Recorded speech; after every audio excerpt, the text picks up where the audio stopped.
सुराय विमल अनंत दान जसे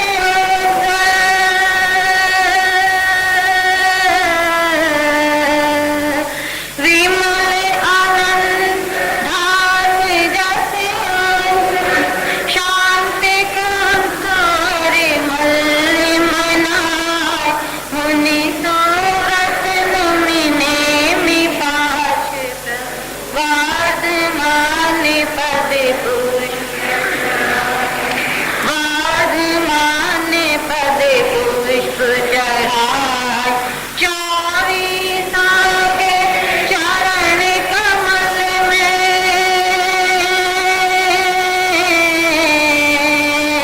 चौबीसा के चरण कमल में मेरा वंदन बारी बारी हरि नमस्कार श्री सीता नमस्कार आचार्यों को नमस्कार नमस्कार जग में जितने साधु बने जग में जितने साधु बने मैं सबको वंदू बारी बारी हरि नमस्कार श्री सीतों को नमस्कार जिसने राग देश का मादे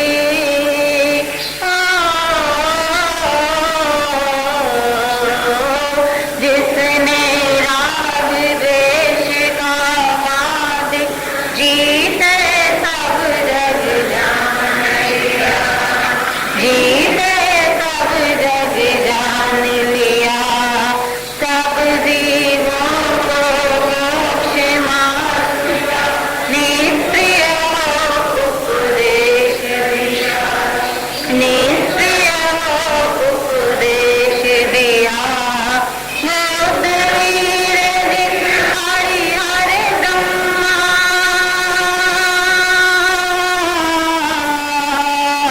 मोद वीर हरि हरे ब्रह्मा या जिनेन्द्र या अवतार सबके चरण कमल में मेरा वंदन होवे बारे बारे हरि नमस्कार श्री सीतों को नमस्कार आचार्यों को नमस्कार उपाध्यायों को नमस्कार जग में जितने साधु बने जग में जितने साधु बने मैं सबको वंदू बारी बारी हरि नमस्कार श्री सीतों को नमस्कार बुद्धं पारगयणं परम परगयणं लोकगमोदयणं नमो सया सर्व सिद्धाणं इतोवी नमस्कारो जिनवर वत्स वत्स वर्धमानस्य संसार सागराव तारे नरंब मारिंबा अहो अहो श्री सद्गुरु करुणा सिंधु अपार आप मर पर प्रभु करो अहो अहो उपकार अनंत शुद्धात्माओं को नमस्कार। शुद्धात्मा स्वरूप प्राप्ति का लक्ष्य जिनका बन चुका प्रयत्नशील उन सभी साधकों को नमन। धर्म बंधु माता बहनों, जीव को जीव का बोध कैसे हो, आत्मा को आत्मा का ज्ञान हो, इसलिए नियमित सामूहिक स्वाध्याय में विशेष रूप से श्रवण के रूप में तत्व के बोध का प्रयास किया जाता है। श्रवण में भाग लेने के लिए रुचि पूर्वक जो भी आते हैं वे सुनने में तो मन लगाते हैं, किंतु पचाने में मन कितना लगता है और कितना लगाते हैं, क्योंकि पचाने में भी मन को लगाना पड़ेगा, सतर्क रहना पड़ेगा, सावधान रहना पड़ेगा। पूरी दिनचर्या में सुने हुए ज्ञान को बार बार अपने दिमाग में दोहराना होगा, तब कहीं जाकर के वह ज्ञान हमारे जीवन में उतरेगा अर्थात पचेगा। जैसे एक व्यक्ति है जिसने किसी वैद्य से कहा, मैं भोजन तो करता हूँ और करते समय पेट भी भर लेता हूँ, भोजन करने में मेरी कोई अरुचि नहीं है, रुचि पूर्वक ले लेता हूँ, पर खाने के बाद मुझे पचता नहीं, बदहजमी होती है या खट्टी डकारें आती है और दस्त लग जाती है। क्यों? वो स्वयं कहता है इस बात को कि मेरी पाचन क्रिया ठीक, और वैद्य से कहता है कि मुझे ऐसी दवा दीजिए जिससे मेरी पाचन क्रिया ठीक हो। हम विचार करें कि वास्तव में जो ज्ञान पुस्तकों में पढ़ते हैं, शास्त्रों का श्रवण करते हैं या सत्संग के वातावरण में बैठ करके जो कुछ भी अच्छी बातें मन लगा के सुनते हैं, उन बातों को जीवन में जीने के लिए हम कितनी लगन से पूरे दिन में कितनी बार प्रयास करते हैं। प्रयास जो करता है उसके जीवन में परिणाम भी आता है। एक नहीं, कम से कम 5-7 व्यक्ति इस चातुर्मास में जिनसे मेरा बातचीत के बीच विषय चला, तो उन्होंने भी, उनके परिवार के सदस्यों ने भी इस बात के लिए कहा है कि बहुत कुछ परिवर्तन है, और जिस परिवर्तन के लिए परिवार स्वीकृति देता है उस परिवर्तन के बारे में मन विश्वास भी करता है। व्यक्ति यदि स्वयं कहता है कि मैं बहुत बदल गया, मैं बहुत बदल गया, वास्तव सुनते लेती हूँ किंतु बदल गया, ऐसा आत्मा में पूरी तरह विश्वास नहीं होता। वो विश्वास करने के लिए फिर कुछ ऐसे लोगों से चर्चा की जाती है जो उस व्यक्ति को ठीक से जानते हैं, पूरे दिन में 10-20 बार उसके साथ काम करता है। तो कई व्यक्ति तो बहुत सी बार ये भी कहते हैं, महाराज आप कितना भी सुनाओ, पढ़ने कहाँ पढ़ने वाले हैं, किसके पढ़ने वाले हैं। ऐसी अभिव्यक्ति कौन करते हैं कि जो जिनके साथ रहते हैं और वो सुनने भी आते हैं, उनके आचरण में फिर कहीं भी ज्ञान का पाचन अनुभव नहीं है। और कुछ ऐसे भी लोग मिले हैं मुझे जिन्होंने बराबर इस बात को बोला है कि बहुत ज्यादा परिवर्तन है। और कई व्यक्ति तो कहते हैं हम नियमित घर में 1 या 2 बार सुनते ही हैं, क्योंकि नियमित सुनने से हमारी दिनचर्या में काफी कुछ हमारा विवेक जागरूक रहता है। एक दो ने तो यहाँ तक कहा कि हम इसी तरह बैठ जाते हैं जैसे व्याख्यान में बैठते हैं और उस समय कोई दूसरी प्रवृत्ति चालू नहीं रखते और बराबर कैसे चलती रहती है और हम लोग सुनते रहते हैं, तो हमको ऐसा लगता है कि पूरे दिन में वो बातें हमारे दिमाग में घूमती। पर इस तरह से करता कौन है? जिसको अपने ज्ञान को पचाना है, और जिसको अपने ज्ञान को पचाना नहीं है उसको यदि ये भी कोई कह दे कि अरे आप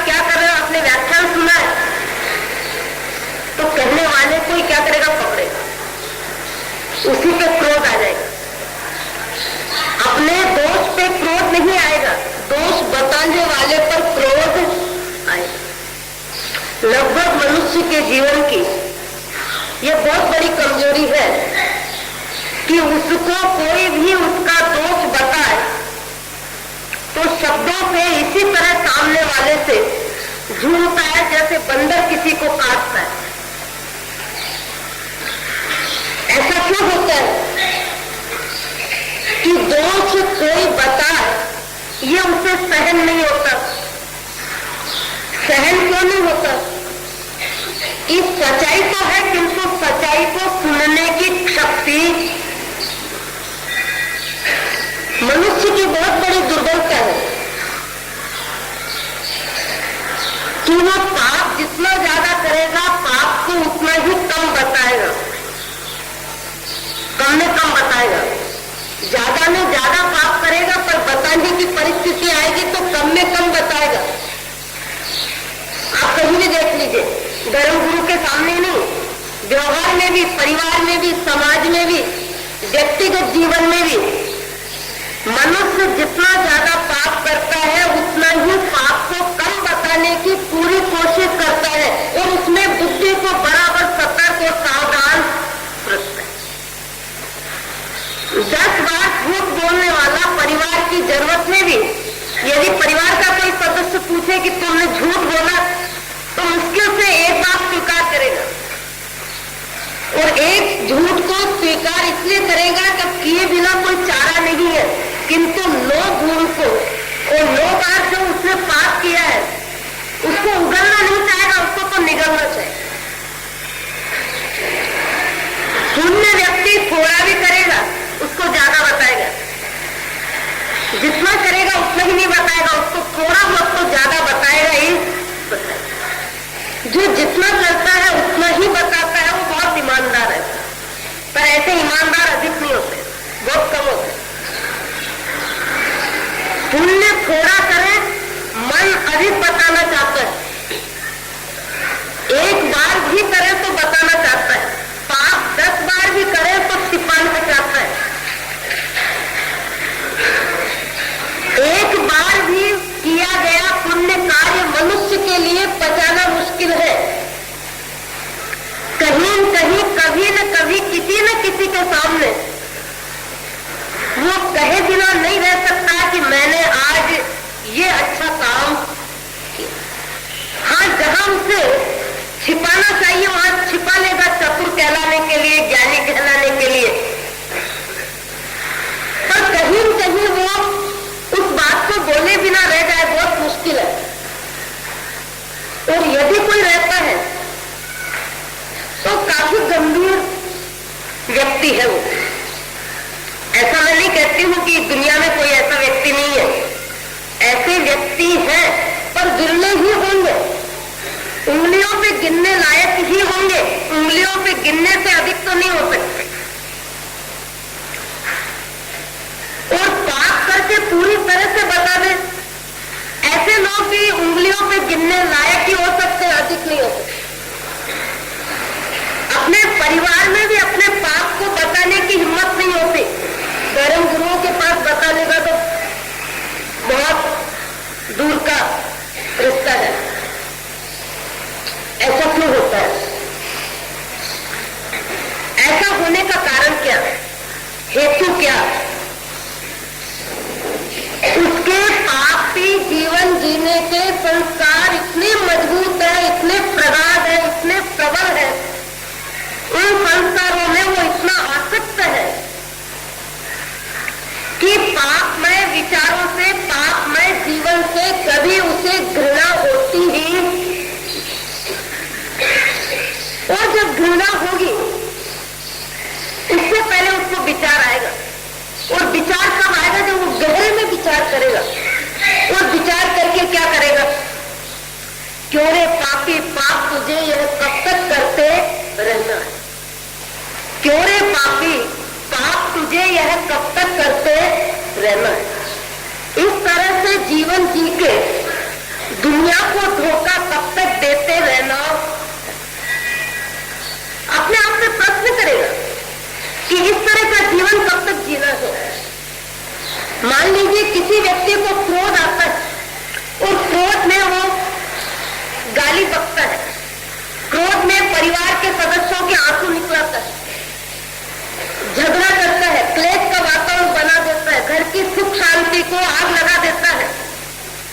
ऐसा व्यक्ति भी किसी दिन अपने आप से पूछे कि आखिर इस तरह से परिवार के बीच परिवार को सताने के लिए तुझे ऐसी आदत कब तक रखना है?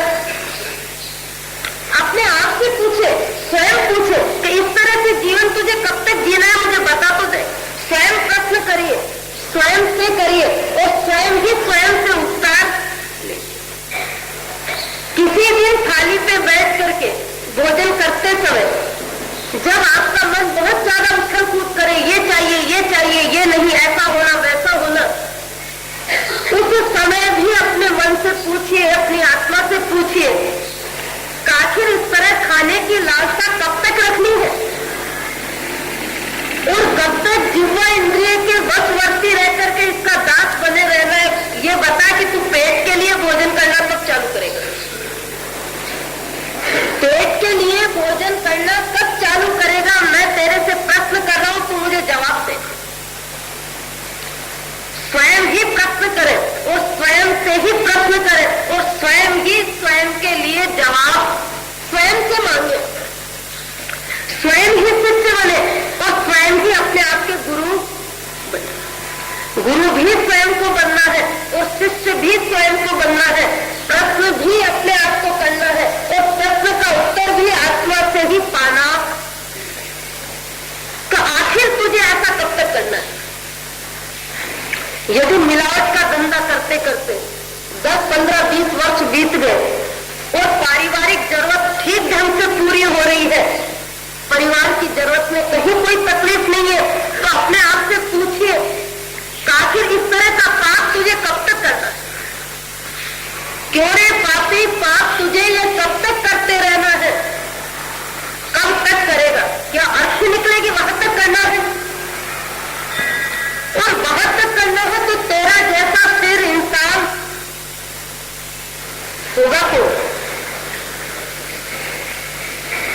यदि तू इस तरह से बिगड़ी हुई आदत को कभी भी सुधारेगा नहीं और सुधारे बिना ही मरेगा, तो तेरा जैसा फिर अधमाधम इस संसार में होगा भी कौन?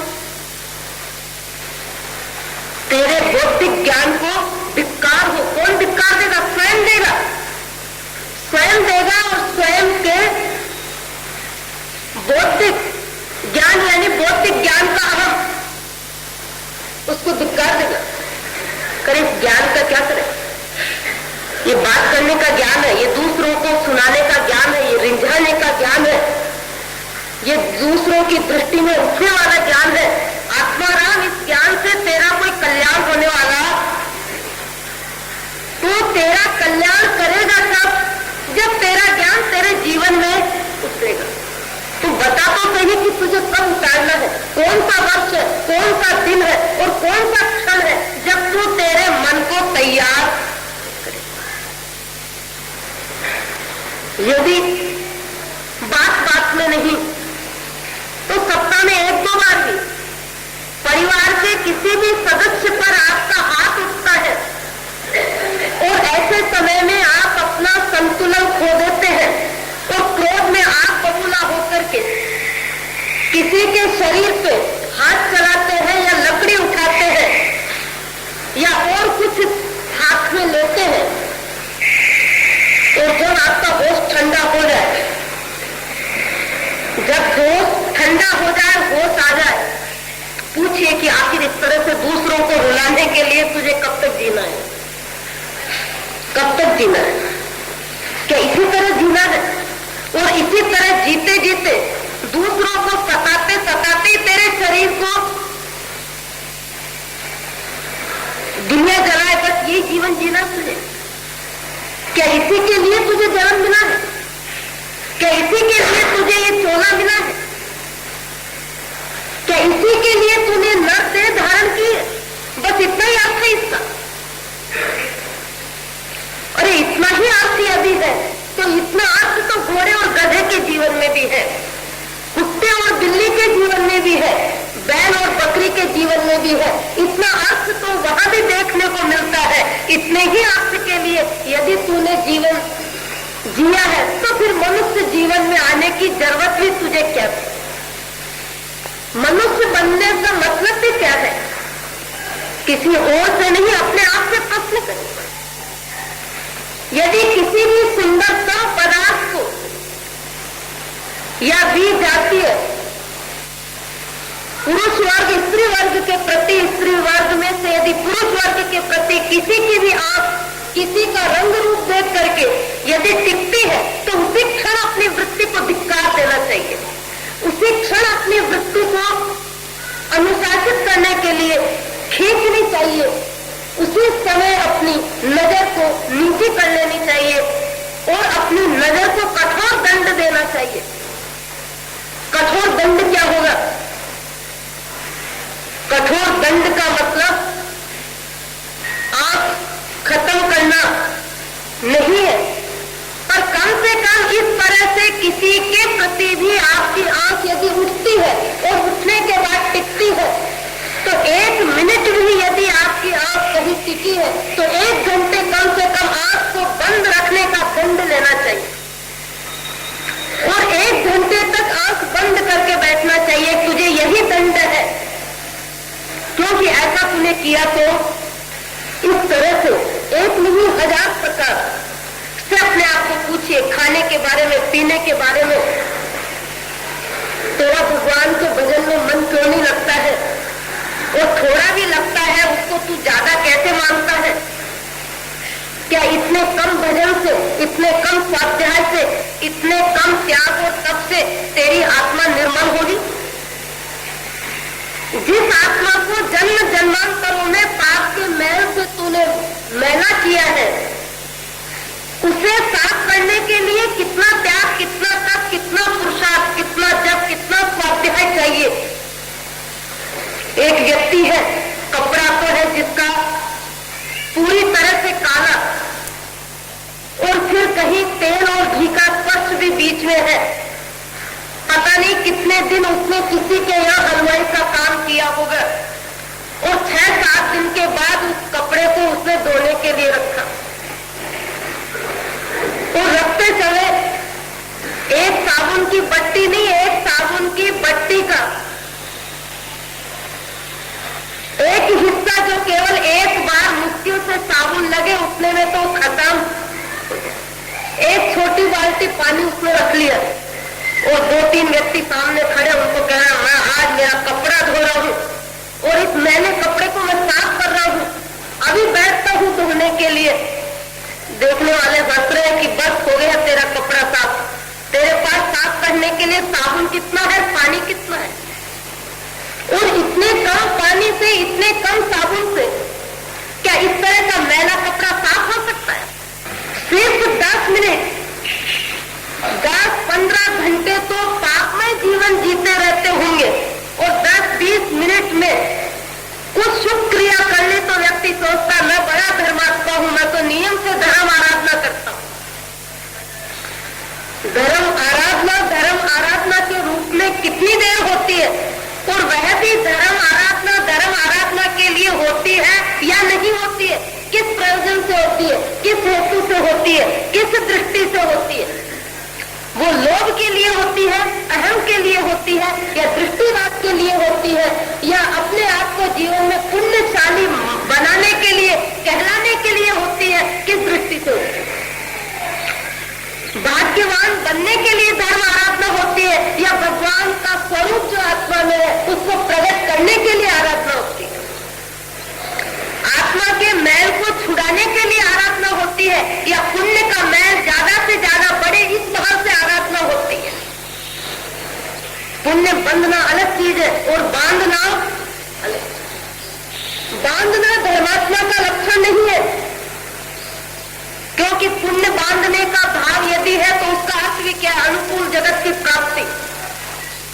और अनुकूल जगत की प्राप्ति से मतलब क्या? शरीर की स्वस्थता, सुंदरता, परिवार की अनुकूलता और उसकी जरूरत, उसकी इच्छा चाहने से पूरी हो जाए, इतनी साधनों की भरमार। इस तरह से यदि भाग्यवान बनने के लिए कोई धर्म आराधना करता है तब भी उसकी धर्म आराधना की दृष्टि है ही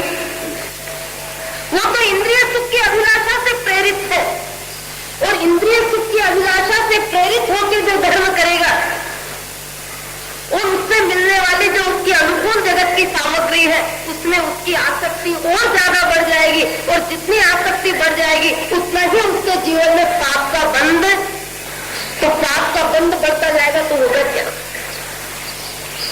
पाप का बंध इरादे पूर्वक घटाना है और पुण्य का बंध इरादे पूर्वक नहीं करना है। हमारा आचरण ऊंचा होगा, हमारे विचार निर्मल होंगे, परोपकारी वृत्ति होगी, दूसरों के दुख दर्द में काम आने का भाव होगा, क्षमा का गुण होगा, सहिष्णुता का गुण होगा, उदार बना होंगे और शरीर के प्रति भी यदि अनासक्त होंगे तो आपके हर आचरण से पाप जितना बनेगा उससे कई गुना अधिक पुण्य बनेगा, स्वतः बनेगा, अपने आप बनेगा। पाप चालाकी से यदि आप बांधना चाहेंगे तो पुण्य के नाम पर भी पाप ही बनेगा। कभी कभी मनुष्य